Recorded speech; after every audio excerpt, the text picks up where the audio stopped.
Welcome to Dawn of the New Earth. Today we're talking about how Jesus actually revealed the greatest secret of magic that will change your life in these banned Gnostic gospels that have been hidden for centuries. This is going to be really good. I'm really excited to talk about this with you guys. We're going to get right into it. But as always, make sure that you like and subscribe. And if you enjoy my work and want to help me reach more people with this information, then become a member here on YouTube or on Patreon. If you hit the join button below this video, you can see all the different perks you can get access to, like our members only videos and live streams and all kinds of stuff. And it helps out the channel a lot. So check it out. I appreciate it. I want to remind you that my fifth book is available for pre-order right now, Psychogenesis, Self and Universal Transformation.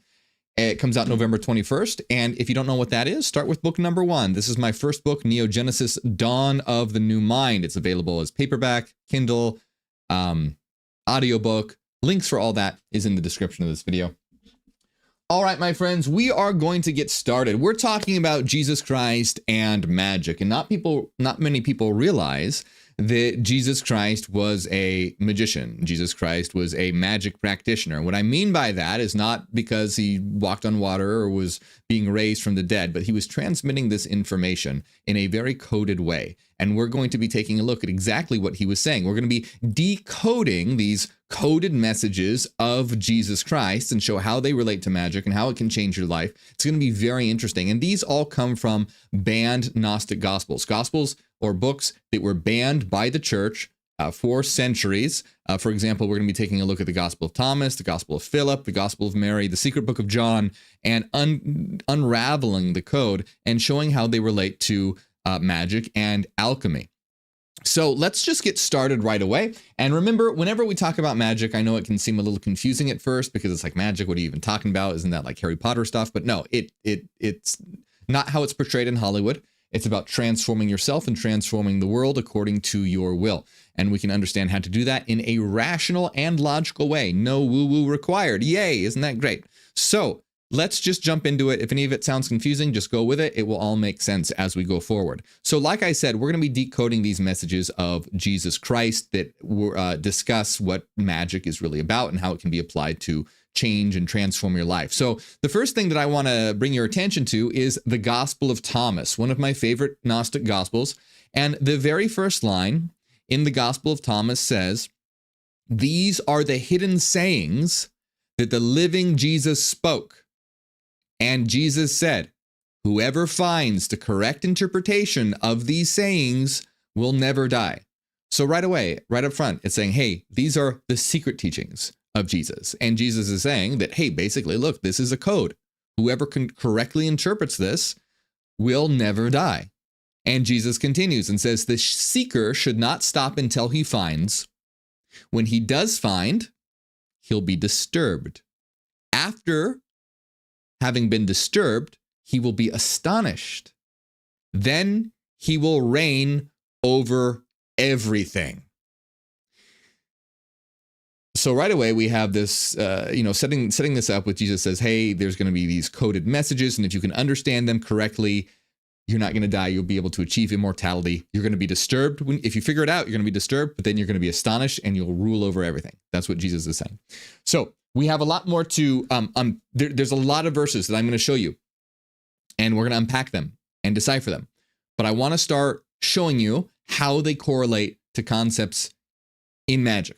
So first of all, we have Jesus Christ claiming secret teachings that reveal the secret of immortality. So what we're going to be discussing here first is alchemy.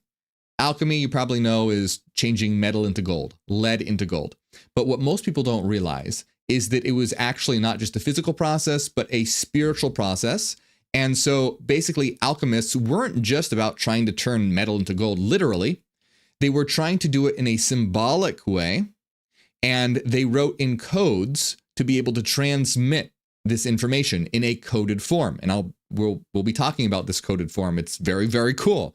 And so they spoke or wrote in this coded form, and what it was about was transforming the self, reaching higher and higher levels of consciousness until one reaches divine consciousness. And so it was about transforming the self from lead into gold, or to transforming the soul from its most basic state to its most purified, refined, powerful, divine state. And so alchemy is usually associated with immortality and riches. You know, turning metal to gold, you can be rich. And you can also produce the philosopher's stone and the elixir of life and live forever. But what does this really mean?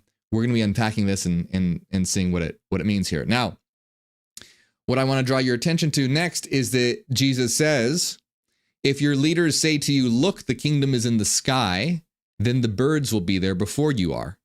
If they say the kingdom is in the sea, then the fish will be there before you. Rather, the kingdom is within you and outside of you. So that's the first key to understanding this code, is basically Jesus is saying, hey, if you're looking for heaven in the sky, birds are going to get there before you. If you're looking for heaven in the sea, fish are going to get there before you. He's joking. He's being ironic.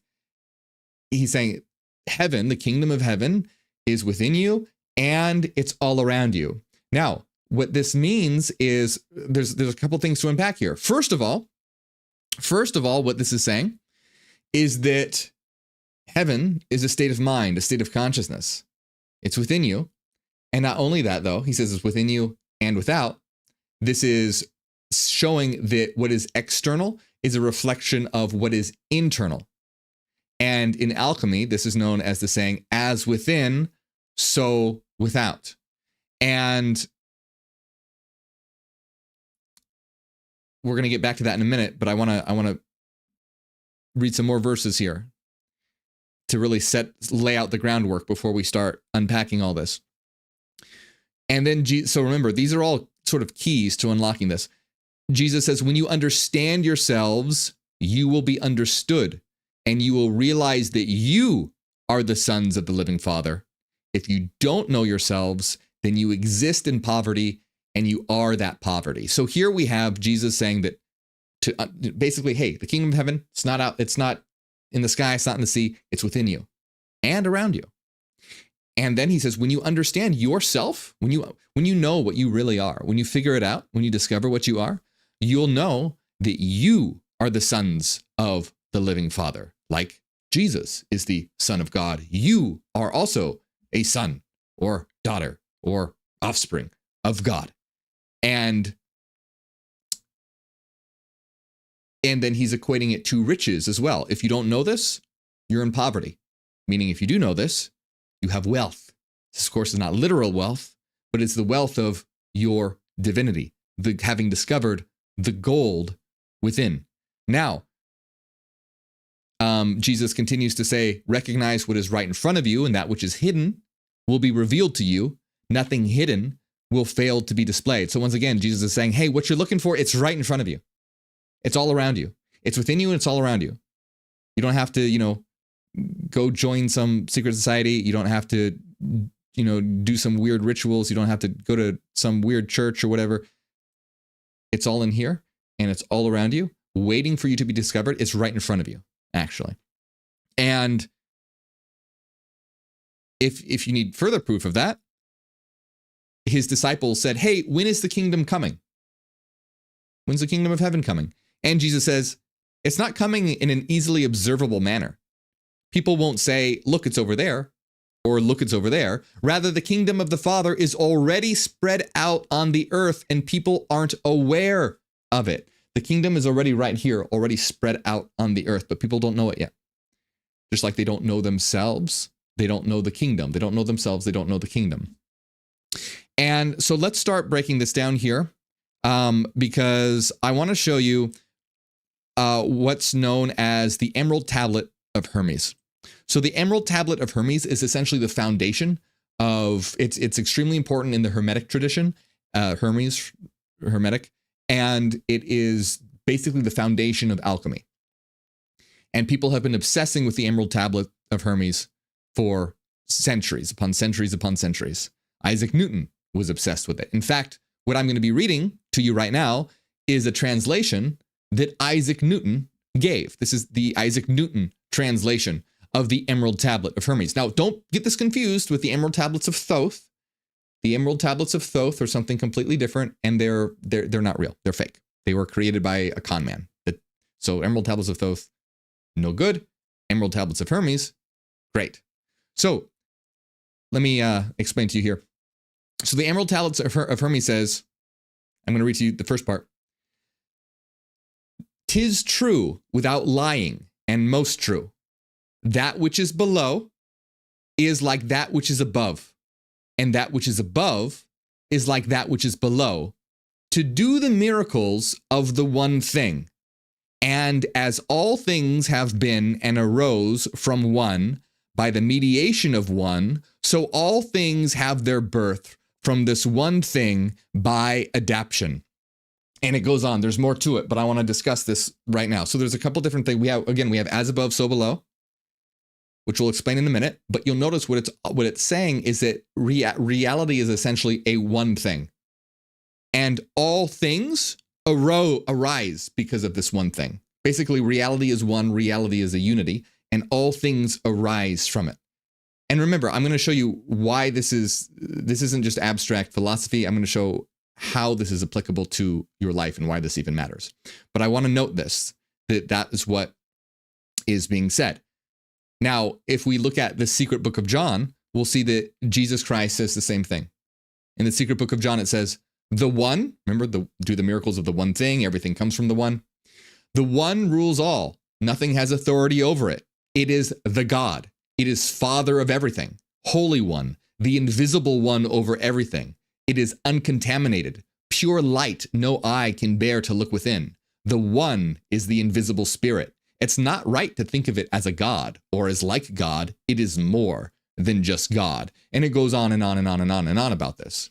So right away, we have a very clear correspondence here between the Emerald Tablet of Hermes and the Secret Book of John, where everything is coming from one. And remember, the Emerald Tablet of Hermes is considered, the foundation of alchemy and the foundation of the magical systems that involve alchemy. And if we look in the Gospel of Mary, the Gospel of Mary Magdalene, Jesus says, all nature, all formations, all creatures exist in and with one another, and they will be resolved again into their own roots. So again, this idea of unity, everything that exists in and with one another, and they will ultimately be resolved into their own roots. And we have this idea of unity occurring. You'll notice that before in the Emerald Tablet of Hermes, before it talks about and this is all important to know for when we start, dissecting all this. Before it talks about the one thing, it says that which is below is like that which is above, and that which is above is like that which is below. Well, let's take a look at the Gospel of Thomas again, where Jesus says, check this out, when you make the two into one, and when you make the inside like the outside, and the outside like the inside, and the upper like the lower, and the lower like the upper, and thus make the male and the female the same, so that the male isn't male and the female isn't female, then you will enter the kingdom. Sound familiar? It's a lot like as above, so below. And it's pretty much the same. Now, there's a lot more to it. You might be wondering, well, what's this male and female thing? We'll talk about that in a moment. This is all important to unpacking the different aspects of alchemy and magic. But you'll notice that part is Jesus is saying that the upper, and you have to make the upper like the lower and the lower like the upper, very similar to as above, so below. And if we take a look at this again in the Gospel of Philip, these are all banned Gnostic Gospels, by the way. In the Gospel of Philip, it says, the Lord did everything in a mystery. Again, what does that mean? The Lord did everything in a mystery. Again, it's emphasizing that these are the secret teachings, that this is a secret, that it contains a hidden message. That's what that means. That this contains a hidden message. When Jesus says, those who have ears, let them hear. It's saying this isn't for everyone. It's for those who are capable of understanding the encoded message. So the Gospel of Philip says, the Lord did everything in a mystery, a baptism and a chrism and a Eucharist and a redemption and a bridal chamber. It's going to be important to remember in a second. But Jesus said, I came to make the things below like the things above, and the things outside like those inside. I came to unite them in the place. So again, we're having this idea of as above, so below, as within, so without, so that they mirror one another. And Jesus is saying is that he came to actualize this process. This process always exists, but the difference is that when we come to realize this and understand it, we can harness this power. And this is what Jesus is trying to do. Jesus is an alchemist. He has transformed himself, and now he is trying into gold, and he is trying to transform the world into gold. How is he trying to do this? By having people reach the pinnacle of consciousness. In alchemy, this is known as like the philosopher's stone. It is represented by gold often, and he wants people to realize that they are able to do this. And guess what? In the Gospel of Philip, it says, essentially, for those who understand his message, this person is no longer a Christian, but a Christ. When you understand these secrets, when you understand what they mean, you are no longer a Christian, but a Christ. You are divine. You are a God. Similarly, in the Gospel of Thomas, Jesus says, "He who drinks from my mouth will become like I am, and I will become he, and the hidden things will be revealed to him." You know, that's not just like a weird fetish that Jesus has or something.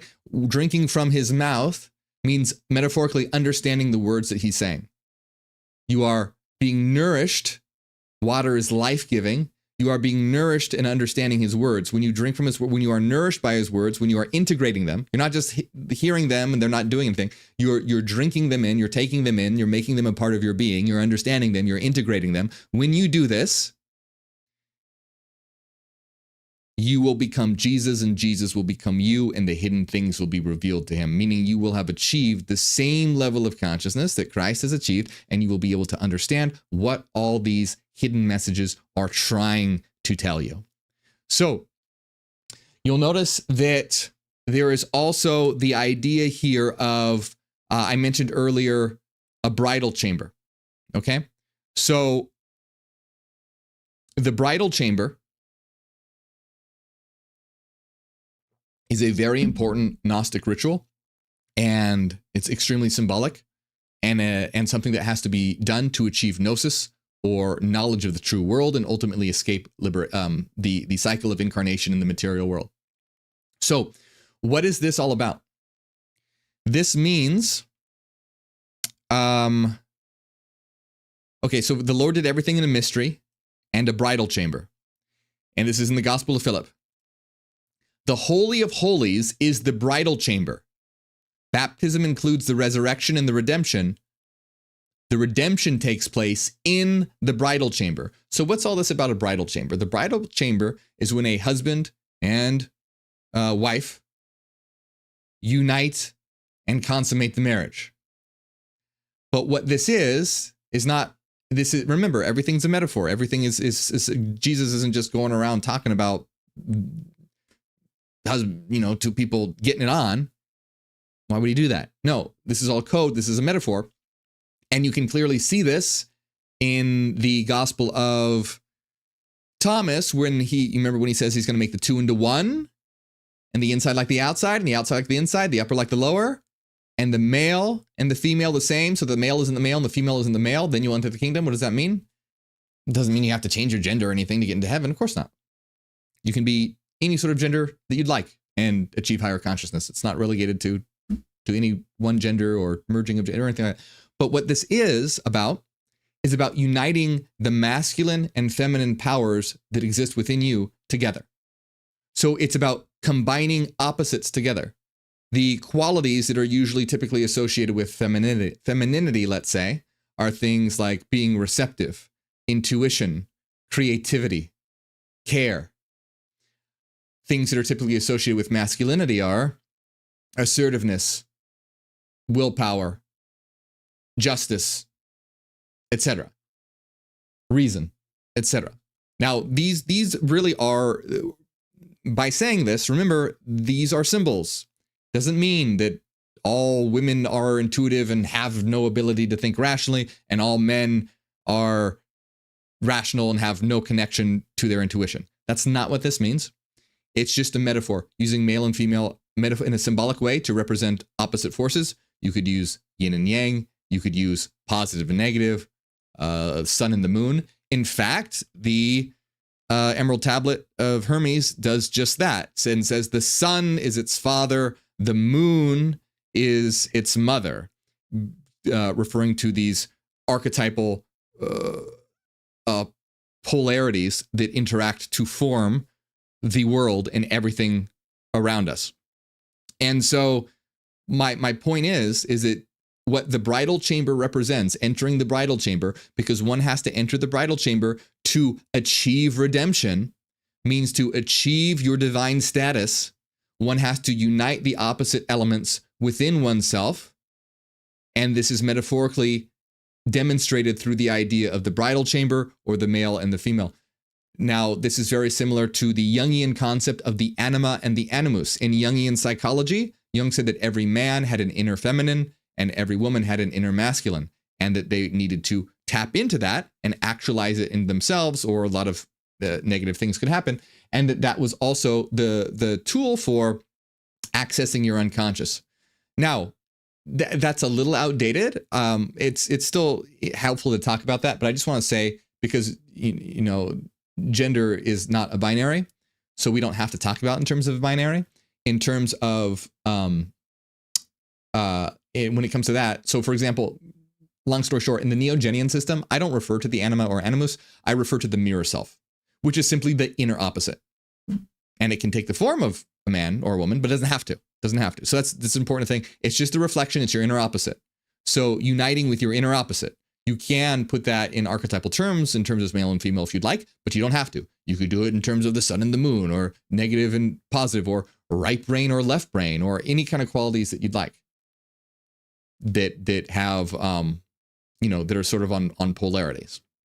Anyway, that's why Jesus is saying, make the upper like the lower, the inside like the outside, the male like the female like the male, the this like the that. It's all about, it's all about combining things that are normally seen apart and separate as united. And once again, in the Gospel of Philip, and I'm going to show you why this is important. The Gospel of Philip says, if the woman had not separated from the man, she should not die with the man. His separation became the beginning of death. Because of this, Christ came to repair the separation, which was the beginning, and again unite the two, and to give life to those who died as a result of the separation and unite them. So Jesus is saying, or that gospel is saying, is that death occurs because of the separation of the male and the female aspects, and that Christ comes to repair that situation and unite the two into one. Make once what was severed into a unity again, so that one can come alive. So that it says, and give life to those who died as a result of the separation. And so what does this mean? Is that the reason why this is important is because this is in the process of achieving immortality by reaching divine status, which means realizing that you are divine. It's a state of consciousness. We are all divine already. It's a process of going into the mind and going through a process of transformation to make that realization, to realize that you are already immortal. Now remember, your body isn't, so take good care of yourself, don't hurt yourself, be safe. But you as a mind, as a soul, are eternal. And it's about uncovering the different layers of yourself to reach that higher and higher state. So let's talk about it in terms of alchemy, for example. So what are we talking about? Like combining male and female and opposites or whatever? Well, this is a stage in alchemy. This is a stage in alchemy represented by, let me see if you guys can see this on the screen. Let me see here. Represented by, can you see this? I have to figure out how I can, yes. So it is represented by Venus, and this stage is known as the conjunction. And the conjunction is about combining opposites together. The conjunction is about uniting male and female, right brain, left brain, etc. Now, what occurs after conjunction is fermentation. And fermentation is about being able to finally connect to your divine self. So why is it important to have this unification before you can connect to your divine self? Because your inner opposite acts as a bridge to your divine self, because you can't access that until you have all those parts of you working together in alignment. You can't access that aspect of you until you have those things working into alignment. So let me give you an example. And remember, when we talk in terms of masculine and feminine, I'm doing it because these are the words that have been used throughout history, and it's easy to talk in those terms, but it's not literally true. Always mean it. Remember, it's a symbolism. We can use positive and negative, sun and the moon or whatever. Anyway, the reason why is, imagine someone who has extremely masculine qualities and has not integrated any of the inner feminine. Well, typically speaking, this person's going to be very cut off from their intuition. They might be very rational and have the powers of reason, but they're going to be cut off from their intuition. And so they're going to be cut off from their unconscious world. And you have to have strong intuition to be able to access the domain of the unconscious. You have to have strong intuition to be able to access the domain of your true self. So essentially, if you have zero intuitive powers, you're cut off from that. Not in a literal way, but your consciousness, at least, your conscious self is cut off from that. Now, let's think about the opposite. What happens if someone has a ton of traditional feminine qualities, but zero of the traditional masculine qualities? Well, this person will be extremely intuitive, but not rational or logical. So what this means is that they'll be able to tap into that unconscious part of them. And ooh, that's good, right? Well, it's fine, but since they don't have their rational and logical faculties developed, they're not going to be able to take that data and integrate it into a cohesive pattern. Because what's in the unconscious is a world of symbolism and code and metaphor and allegory. It's a symbolic world. It's a symbolic language. It's a symbolic realm. And so if you have all these, you got all these symbols, but you have no logical or rational faculties, you can't analyze them. You can't integrate them. You can't do analysis on it. And it's really, and that can be a problem, because now you can't tell what's objectively true or what's just a subjective intuition. You can't tell fact from fiction, truth from reality. You can kind of go crazy because you don't know what's real and what's not real. But when you integrate all of your qualities together, then you will truly be able to access those higher aspects of yourself. Because when you integrate the two together, you will have the intuition to be able to connect to your unconscious realm, gather that information. Then once you have dove into that sea and brought up everything that exists within there, you'll be able to apply your rational and logical analysis to integrate that information, coordinate it, and put it into a pattern that is logically sensible and makes sense and is cohesive and is useful to your life. So this is why, that's the fourth stage, by the way, of alchemy, is conjunction. And that's why that stage is important for getting to the point where you can finally begin to connect with your higher self. Okay. So the next stage where you're beginning to connect with your higher self is known as the stage of fermentation. In previous streams, we've talked about the four elements. We've talked about fire, water, earth, and air. And remember, it's not about literal substances. Just like male and female aren't literally about men and women, it's about aspects of the mind, whether it's intuition or reason or assertiveness or receptiveness. It's about aspects of the mind. Same thing with the four elements. Four elements are aspects of mind. Fire is will, air is intellect, earth is groundedness, and water is intuition and emotions. So we've talked about that a little bit on my channel. Watch my playlist on the Golden Dawn if you want to know more about that, because we don't have time to get into all that right now. But the reason why I'm bringing that up is because I'm going to introduce another idea in alchemy known as the three primes. Okay, so the three primes are represented by, let's see if you guys can see this, salt, mercury, and sulfur. Now, the reason why that we are talking about this and why this is important is because the stage of connecting to your higher self is about combining a new kind of opposites. Remember previously the opposites were about combining male and female, or inner opposites in general. That's what we're doing here in this new process in connecting to our higher self, except on a much higher level. So this is represented by combining mercury and sulfur. Combining mercury and sulfur is representative of combining opposites, as mercury is associated with femininity and sulfur is associated with masculinity. Now, why is this the case, and what does this have to do with anything? All right, well, salt represents the body, mercury represents the soul or mind, and sulfur represents the spirit. You're going to find this also in Gnosticism. We've talked about this before. Remember, in Gnosticism, particularly Valentinian Gnostics, they classify people into three groups.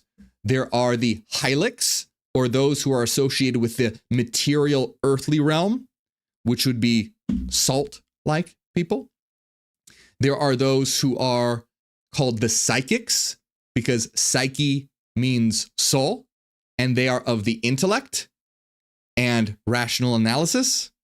And these would be the mercury type of individuals. And then third, we have the pneumatics. And the pneumatics, pneuma, meaning spirit or breath of life. It's the spirit. And spirit are those who are associated with connecting to divinity, connecting to the higher self, connecting to the spiritual domain. Okay? So essentially, what these higher processes of alchemy are about is about combining these opposites together. And the first combination is mercury and sulfur. The reason why that's important is because sulfur is associated with spirit. What does that mean? Well, sulfur is very fiery. It's combustible.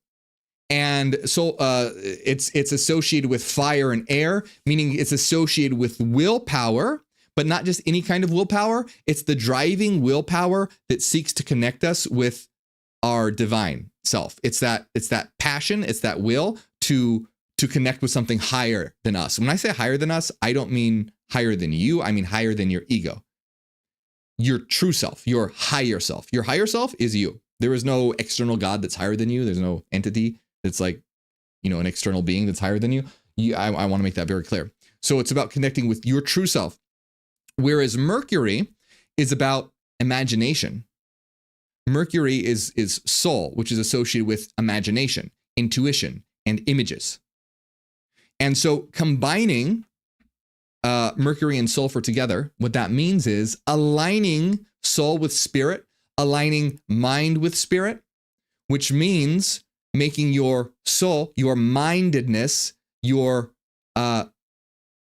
capable, your intellectual capabilities, your image generating capabilities, your imagination generating capabilities being combined with sulfur means combining that with will towards accessing your higher self. Because if it's not combined with sulfur, your mercurial aspect could be associated with something else entirely. Not, mundane. You could be, daydreaming or thinking about things you want to buy or what you want to do next weekend or work or your job or whatever. Schoolwork.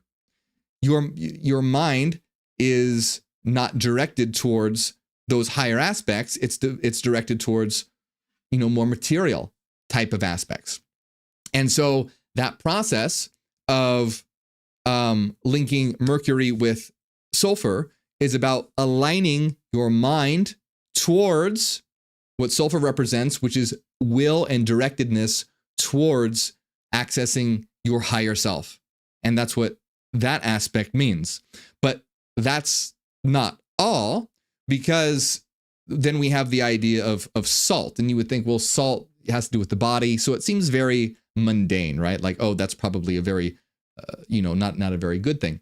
But it actually is, because the idea here is to unite salt with the other qualities, because salt is something material. It's a material thing, but it's not, but being a material thing though, it's a crystal. It's structured in a beautiful way. It's a highly structured material. So the final form of this whole process, known as coagulation in alchemical terms, has to do with salt. What does that mean? That means infusing the material aspect of you with those higher directive properties. So in other words, now you are able to enact your will on the earth. You are the kingdom of heaven within and without. You are able to manifest with power because you have aligned your mind and will to access the divine, and now you can express it in the material world. All right. So you see, when you get these three primes working together, when you've united your mind or Mercury with your spirit or will towards connecting to your higher self, and then bring that into salt, which means structuring matter, you're bringing your will towards the material world into the kingdom. And so Mercury was seen as the link between sulfur and salt, because if you think of Mercury, Mercury can take on a lot of different forms. Mercury can be a solid, it can be a liquid, and if you heat it up, it can, evaporate. So it can take on a bunch of different forms. And so Mercury is seen as the link sort of between the physical and the spiritual as the imaginative mind. And so when you combine all these three primes together, and when you successfully create all of these, go through all the stages, you create, let's see if I can see this. This is the symbol for, it's not the Harry Potter symbol, it's a symbol for the Philosopher's Stone. And the Philosopher's Stone is an individual who has connected to their higher self, reached divinity, thus obtained immortality because they realize that they are eternal, have the wealth and riches within because they know what is truly important and have accessed the gold within, and can know what their true purpose is and be able to manifest that true purpose, not just in their heads, but actually in reality. So it's very interesting. You see, like in Gnosticism, we even had the Hylics, the psychics, and the pneumatics, but they were very separate. It's like, the Hylics were the material people, and the pneumatics were the mental people. Or I'm sorry, the psychics were the mental people, and the pneumatics were the spiritual people. But here in alchemy, we have this idea of combining the mental with the spiritual into the material to enact our will, as with, like I said, as within, so without. And this has to do with creating the kingdom of heaven on earth. Coagulation, bringing that forth into the material world, like Jesus said, making the inside like the outside, making the below like the above. That's our transformative powers at work. We have a vision of what the world should be in mind, and then we manifest it, which is what we're doing in the Neogenian system, by the way, in terms of teleocracy and creating a planetary civilization. We all have that collective image in our mind that we then need to apply will to and crystallize it into the material world. You see, these are all aspects of alchemy. These are all aspects. We are engaged in an alchemical process across the entire world and even across the entire universe. But it all begins with you inside first. It begins with you.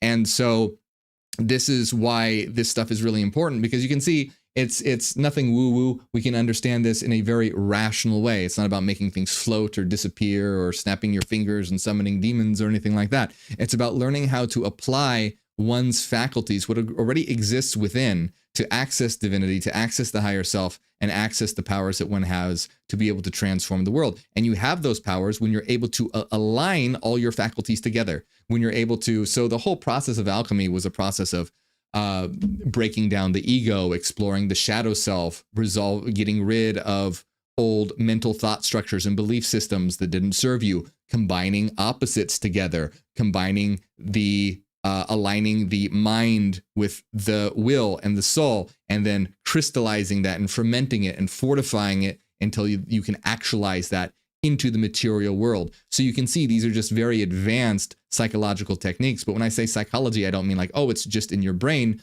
because remember, psyche means soul, and the entire world is a mental entity. So this is a world for us to shape and transform together. That's what it means by the kingdom of heaven is within. So if you actually apply this to your life, it will utterly transform your life, because you will be able to operate on completely new levels. You will be able to, think about, like I said before, someone who's, let's say, just rational with no intuition, they're never going to be able to connect to their unconscious. Someone who's completely intuitive with no reason, they're going to believe in crazy ass ideas and not being able to tell truth from reality. And it's not going to benefit them because they're not going to integrate the stuff that they're able to connect to. You have to have the two working together in harmony, just like the left brain and the right brain work together in harmony. You're trying to get that to happen on the internal level, the soul level. And so you need both the right foot and the left foot working together to walk forward. You need the right brain and the left brain working together to interpret information. Left brain works on structure and rules of a sentence, let's say. If you're trying to read, left brain analyzes the structures and rules, the syntax of the sentence. Right brain understands the meaning, the semantics of that sentence. And you need both. You need to understand the structure, the rules, and the order, and you need to understand the meaning that's being conveyed. Or else you're going to get meanings that are all jumbled up and in the wrong order, and you can't make any sense of it. Or else you'll understand things in a very like almost like a computer-like way without absorbing the meaning that's actually trying to be transmitted in those sentences. So this is, again, I'm just trying to get across, this is very rational, it's logical, it's nothing out there, it's nothing woo-woo, it's nothing crazy. It's about being able to tap into these energies yourself. And you can see that it's very clear that Jesus Christ was talking about this stuff in all of these Gnostic Gospels. Now, we don't know even if Jesus actually existed or not. I believe he did. I don't believe he did all the miracles that have been attributed to him. And I don't even know if he said half this stuff. But ultimately, it doesn't matter. What matters is that Jesus Christ is now an archetype for higher consciousness. And Jesus Christ as transmitting an idea of becoming divine. And throughout these banned Gospels, we see a theme that absolutely reflects the secrets of alchemy, that the one rules all, everything comes from a single thing, that you have to unite opposites together, make the above like the below like the above, the inside like the outside like the inside. You have to enter into the bridal chamber and combine inner opposites together to access redemption. When you understand these things, you are no longer a Christian, but a Christ. When you drink from his mouth, he will become you and you will become him, and all things hidden will not fail to be displayed. And the kingdom of heaven will be laid out before you. In fact, it's already spread out on the earth and people aren't aware of it yet. And when you understand all this, you will never die because you will realize that you are an eternal being. You will have connected to your eternal aspect, your divine self. And you will realize that this is a game that we're playing here right now. These are our avatars. You should always be careful and healthy and safe. But ultimately, we are eternal minds having this experience together. And Jesus says that when you understand this, first you will be disturbed. It's disturbing for a lot of people. When people first understand this information, when they really begin to realize what it is, this is something known as the dark night of the soul can happen. It can be very disturbing because everything you thought about reality begins to fall away and you start to see reality with new eyes. And that can be a very frightening experience at first. But when you become accustomed to it and you start to make sense of everything again, the second phase is you will be astonished. You'll be astonished and amazed at how amazing reality is and how transformative and mysterious and meaningful and purposeful existence is. And then you will reign over everything. As an individual, when you attain these secrets, you will reign over your true self. Your body is this all happens in as above, so below, as within, so without. You are the kingdom, and the kingdom is all around you. You will reign over the kingdom, and the ego self will have been overthrown, and the true ruler will now rule the kingdom rather than the false ruler of the ego. Nothing wrong with the ego, by the way. The ego is not a bad thing. You just want the ego to be aligned with your higher self, not working for its own ends. You want the ego to be working with your true self's end. You don't want this illusory self calling the shots. You want it to be in service to your true self, who you really are, what you really are. And then so when you are able to do that, you are the ruler over yourself. You will reign over everything. But collectively, it's much larger than that, because when we come together collectively, we will be able to establish our kingdom right here and right now. And ultimately, remember, we're not just talking about one lifetime here. This is a process that occurs over lifetimes, over lifetimes, over lifetimes. And as we are reified and transformed and ascend continuously, we will reach a point where we are literally the gods of this world, because everything is just a manifestation of internal mental frequency patterns that originate with us. And when we are able to control those, we'll be able to control reality. Now, that's a very long way off. We're not going to be able to do this in our lifetime, But what we can do in our lifetime is transform ourselves and transform the world that we have right now. Because what is the world that we have right now? It's lead. It's shitty. It's a shitty metal that is toxic. But we can go through the process, just like we can go through the process with ourselves. We can transform that lead into gold. We can create the kingdom of heaven on earth right now. We have the power to do that. We have to align our soul with our spirit. We have to align our collective minds with our collective will. When we align our collective minds together as a group and our collective wills together as a group, we will be able to crystallize our ideas into the material world and establish a new planetary civilization. So these are very powerful secrets that shouldn't be secret. They should be available to everyone so that everyone can begin tapping into their own power, of which is an infinite well. You have the power to transform the world, transform yourself, transform your life right here and right now. When you begin to actualize these aspects of yourself, everything is going to become so much better because you'll be able to have that much control over what's going on around you in your life and ultimately when we come together in the world. So I hope you enjoyed that, my friends. Let me know what you thought. I'm very curious. I think that this is a very powerful idea that needs more attention. And when we begin to understand these ideas and not just understand them, that's another thing I want to get across, actually apply them to your life. Don't just, it's not just like, ooh, that's an interesting theory. Cool.